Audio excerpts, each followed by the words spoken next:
It happened at a family dinner that was supposed to be casual. One long table, soft jazz playing in the background, wine glasses clinking, the kind of night where everyone smiles just enough to pretend they're happy. My husband's cousin was telling a story. His mother laughed too loudly. Someone asked about real estate prices. And then, right in the middle of it all, my sister-in-law leaned back in her chair, looked straight at me, and said, "If you disappeared tomorrow, I don't think anyone here would even notice." There was a split second of silence. Then the laughter came. Not awkward laughter. Not nervous laughter. Real laughter. Warm. Comfortable. Like she'd just said what everyone had already been thinking. I watched the faces around the table as they laughed. His parents, his aunt, his uncle. And then I saw my husband laugh too. That was the moment I knew something in my life had already ended. I just hadn't caught up to it yet. I didn't cry. I didn't raise my voice. I didn't ask anyone to explain themselves. I lifted my glass, smiled calmly, and said, "Okay." Challenge accepted. No one took me seriously. They went right back to dessert. They didn't realize I meant it.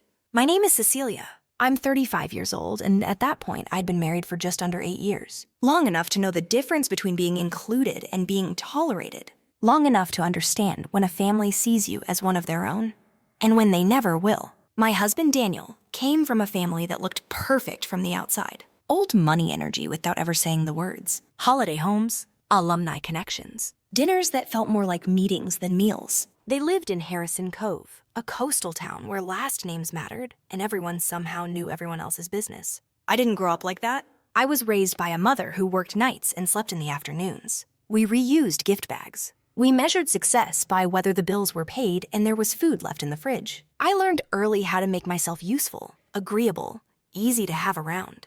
And when I married Daniel, I brought that skill with me. I laughed at jokes I didn't find funny. I dressed the way his mother preferred. I stopped correcting people when they dismissed my work as creative stuff. I told myself that belonging takes time. But the truth was simpler. They didn't dislike me. That would have required effort. They just didn't see me as important. That dinner wasn't the first time I'd been erased. It was just the first time someone said it out loud. Bold enough to call it a joke, cruel enough to enjoy the silence afterward. And when my husband laughed along with them, something inside me clicked into place. So when I said challenge accepted, I wasn't being dramatic. I was making a decision. And before the sun came up the next morning, I was already gone. Daniel and I met in our final year of college. I was juggling 2 part-time jobs while finishing my degree, the kind of schedule where your planner looks like a crime scene. He was the calm one, polished, confident, already speaking about his future like it was a reservation he'd made years ago. We bonded over late nights at the campus library, coffee cups stacked between us, whispering complaints about group projects, and professors who loved to hear themselves talk. When he asked me out, it felt easy, safe, like stepping into a life where I wouldn't always have to be the one figuring everything out alone. His family loved him in a way that was unquestionable and unquestioning. Daniel was the golden boy, not flashy, not rebellious, just correct. He did the right things in the right order. And when he introduced me to them, I wanted desperately to fit into that story. His parents lived just outside Brookhaven Ridge, in a house that felt more like a carefully curated showroom than a home. Everything matched. Everything had a reason. His mother, Elaine, greeted me with a smile that never quite reached her eyes. His father, Robert, shook my hand and immediately asked what I planned to do with my degree. I told them about my work, about design projects, freelance clients, the way I loved turning vague ideas into something tangible. Elaine nodded politely. "Oh, how fun," she said. "You must be very creative. Not capable, not skilled. Creative." Like I'd told her I made friendship bracelets. Daniel squeezed my hand under the table that night. "They like you," he whispered on the drive home. And I wanted so badly to believe him that I ignored the quiet doubt settling into my chest. Over the years, that doubt grew legs. Family gatherings became performances where I played a role I never auditioned for. Elaine would ask Daniel about work, investments, promotions, then turn to me and ask if I was still keeping busy. His brother's wife was introduced as a real professional, while I was Daniel's better half. Little things, always little things. I was talked over, interrupted, corrected in front of strangers. If I shared an opinion, it was gently dismissed or rerouted by someone with a louder voice and a better last name. And Daniel never meant to hurt me. That was the problem. Whenever I brought it up, quietly, carefully, he brushed it off with the same phrases. "They don't mean anything by it. You're just sensitive." That's just how my family jokes. So I learned to absorb it. I adjusted my wardrobe to fit Elaine's idea of tasteful. I stopped mentioning projects that excited me. I learned when to speak, and more importantly, when not to. The longer we were married, the more my world shrank. When Daniel was offered a position that required frequent travel, the assumption was immediate and unspoken. I would be the flexible one. My work would bend. My schedule would adapt. My ambitions would wait, and I let them. I told myself it was temporary, that once things settled, I'd pick myself back up. But time has a way of settling into permanence when no one is paying attention. Then came the loss. It happened quietly. No dramatic hospital scenes. Just a doctor's calm voice, a sterile room, and a sentence that split my life into before and after. Daniel was out of town. He offered to come home. I told him not to rush. I didn't know how to ask for what I needed. Elaine sent flowers with a note that said, "Everything happens for a reason."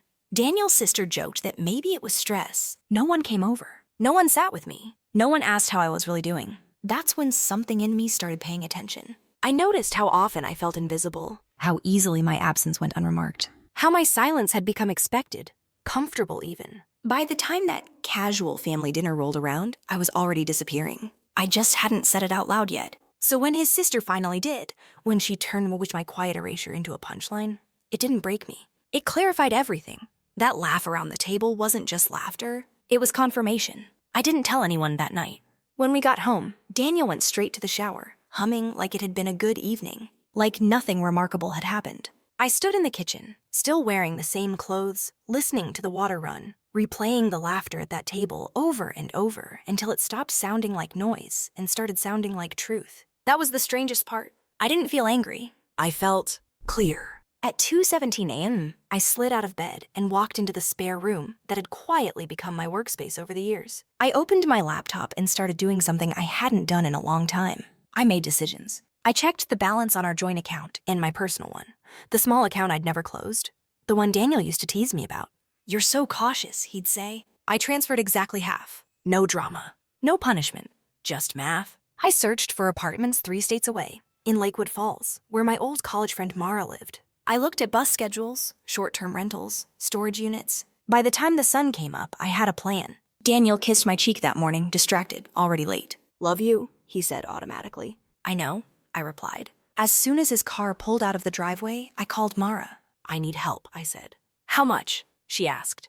"Today," I answered. She was at my door in under 2 hours with coffee, boxes, and the kind of energy you only get from someone who loves you without conditions. We packed what mattered. Documents, clothes, my work equipment, the things that still felt like me. I left behind furniture, decorations, anything that felt like part of a life I was stepping out of. I wrote Daniel a letter. Not emotional, not accusatory. I told him I needed space, that I'd taken only what was mine, that I'd paid what was owed, that I wouldn't be reachable for a while. I didn't explain myself beyond that, because after years of explaining, I was done. I placed my wedding ring on top of the letter. Then I left. The drive out of town felt unreal, like I was watching myself from a distance. Every mile marker loosened something in my chest. By the time I crossed state lines, I was breathing deeply, fully, for the first time in years. I didn't announce my arrival in Lakewood Falls. I didn't post. I didn't answer calls. Daniel's messages came in waves. Confusion, annoyance, concern, anger. "Where are you? This is childish. We need to talk. At least tell my mom you're okay." Not once did he mention the dinner. Not once did he ask why. That silence told me everything I needed to know. The first weeks were rough. I cried in grocery store parking lots. I second-guessed myself at 3 a.m. I almost picked up the phone more times than I can count. Instead, I found a therapist. I unpacked years of swallowed words. I rebuilt my work slowly, one small client at a time. Jobs that paid the bills, but more importantly reminded me I was competent. I changed my number. I stopped checking social media. I became someone whose absence didn't echo back to me every day. And then something unexpected happened. No one came looking. Daniel's family didn't reach out. Not really. A few vague messages filtered through mutual acquaintances. Nothing direct. Nothing urgent. It stung. But it also confirmed the truth I'd been avoiding. I hadn't left a hole. I'd stepped out of a space where I'd never truly existed. And in that quiet, anonymous life I was building, I started to feel something unfamiliar. Visible. Not to them. To myself. The first time I realized I wasn't invisible anymore was painfully ordinary. I was sitting in a small coffee shop in Lakewood Falls, laptop open, headphones on, working through revisions for a local business I'd just signed. Nothing glamorous, no applause, no one looking twice at me. And yet I felt solid. Over the months, my work grew quietly. One client referred another. A short-term contract turned into a steady collaboration. I rented a desk in a shared studio space filled with people who spoke about ideas instead of appearances. No one asked who I was married to. No one softened their tone when talking to me. No one laughed when I spoke. That alone felt radical. By the time the divorce paperwork was finalized, clean, efficient, mercifully unemotional, I had built a life that no longer revolved around the absence of anyone else. Daniel didn't fight it. His lawyer sent a brief message. He's surprised but cooperative. That word, surprised, made me smile. Surprise implies you assumed something would stay the same. Almost a year after I left, I received an email that made my hands still on the keyboard. An invitation, a regional conference, creative professionals, panel discussions, networking dinners, hosted in Brookhaven Ridge, the same town I had vanished from. I stared at the screen for a long time, feeling the old tension try to wake up in my body. Then I closed my laptop, stood up, and took a breath. I didn't feel afraid. I felt ready. The night of the event, I walked into the venue alone. No husband at my side. No role to play. Just my name on a badge and my work in my portfolio. It didn't take long. I saw Elaine first, still polished, still scanning rooms the way generals assess territory. Then Robert, mid-conversation, confident as ever. And then her, Daniel's sister. She froze when she saw me, just for half a second. But it was enough. Her eyes flicked over me, recalculating. No smirk this time. No joke queued up and waiting. I nodded politely as I passed. The way you acknowledge someone who used to matter. Later, during a panel discussion, I spoke. Not loudly, not dramatically, just clearly. I answered a question about creative ownership and boundaries in collaborative work. I talked about knowing when to walk away from spaces that profit from your silence. About choosing environments that allow growth instead of demanding compliance. The room listened. I didn't look at her while I spoke, but I felt it when she did. Afterward, people approached me. Compliments, business cards, invitations to talk more. That's when Daniel found me. He looked different. Older, quieter. I didn't know you were coming, he said. I didn't know you were still surprised, I replied gently. We talked for a few minutes. About work, about life, about how things had shifted in his family since I left. He didn't apologize, but he didn't laugh either. That mattered. As the evening wound down, his sister approached. No audience, no performance. I didn't think you'd actually disappear, she said. I didn't do it to prove a point, I answered. I did it to survive. She nodded, uncomfortable. For once, she didn't have a comeback. You seem different, she finally said. I am, I agreed. That's the point. I left before dessert. I didn't need the last word.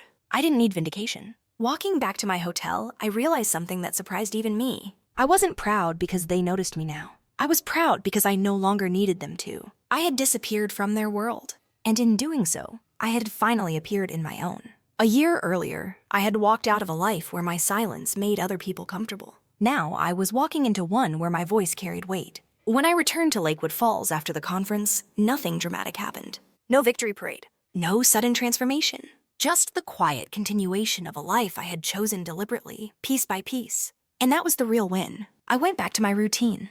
Morning walks by the water, afternoons in the studio, evenings answering emails from clients who valued my work without needing to know my history. I signed 2 new contracts within the month. One of them turned into a long-term partnership that allowed me to finally stop worrying about stability and start thinking about growth, not survival. Growth. Sometimes late at night, I thought about that dinner. The laughter. The way my husband's face had folded into the room instead of turning toward me. The version of myself who had raised her glass with steady hands even though everything inside her was shaking. I felt compassion for her now. She wasn't weak. She was exhausted.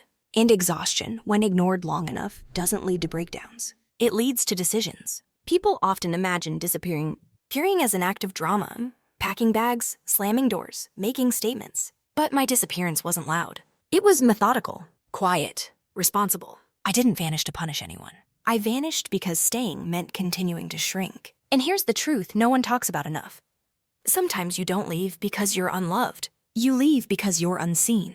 There's a difference. Daniel eventually stopped reaching out. His family returned to their carefully balanced orbit. I wished them no harm. I simply no longer made space for them in my life. Not out of bitterness, out of clarity. I learned that the opposite of disappearing isn't being noticed. It's being present, fully present in your own life. It's waking up without bracing yourself. It's speaking without rehearsing apologies. It's choosing environments that don't require you to earn basic respect. If someone had told me a year ago that disappearing would give me everything I thought marriage was supposed to provide, safety, autonomy, self-worth, I wouldn't have believed them. But here I was, visible to the right people, valuable on my own terms, and finally at home inside myself. So if you're listening to this and wondering whether walking away makes you selfish, dramatic, or ungrateful, ask yourself a simpler question.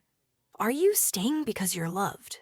Or because you've learned how to make yourself small? Sometimes the bravest thing you can do isn't fighting to be seen. It's leaving the room where no one ever looked up. If this story resonated with you, take a moment to reflect on your own life. Maybe it stirred up old memories, or maybe it planted a question you haven't asked yourself yet. Either way, you're not alone. Stories like this exist because so many of us have lived some version of them. Thank you for staying until the end. This channel exists to tell stories that are uncomfortable, honest, and human. And there are many more coming.